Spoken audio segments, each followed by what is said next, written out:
জানেন না? সবাই যখন দোয়া ইউনূস পড়লো, আল্লাহ রাব্বুল আলামিন দয়া করে দোয়া ইউনূস কবুল করে প্রেসিডেন্ট বানাই দিলেন ডক্টর ইউনূস। ঠিক কি না? মানুষেরা পড়েছে দোয়া ইউনূস, আল্লাহ প্রেসিডেন্ট বানাই দিলেন ডক্টর ইউনূস। আবার ডক্টর ইউনূস ভারতকে বলল, ভারত দাদাগিরি দেখাইও না, প্রভুগিরি দেখাইও না। তুমি যদি মনে করো তোমাকে ছাড়া বাংলাদেশ চলবে না, তাহলে আমরা চীন থেকে, জাপান থেকে, অন্য দেশ থেকে পেঁয়াজ আলু আনবো, তোমার থেকে আনবো না।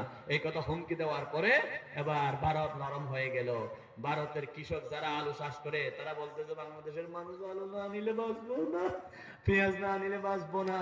300 টাকার পেঁয়াজ এখন 50 টাকা হয়ে গেল, একমাত্র আল্লাহকে প্রভু মানার কারণে। ঠিক না?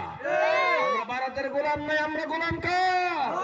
সুতরাং রমজান মাসে যারা জিনিসপত্রের দাম বাড়াইয়ে দেয় তারা হলো জাতির দুশমন। রমজান মাসে যারা জিনিসের দাম বাড়ায় তারা হলো দেশের দুশমন। রমজান মাসে জিনিসের দাম যারা বাড়ায় তারা হলো গরিবের দুশমন। রমজান মাসে জিনিসপত্রের দাম যারা বাড়ায় তারা হলো আল্লাহর দুশমন। রমজান মাসে জিনিসপত্রের দাম বাড়ায় তারা হলো রসুলের দুশমন।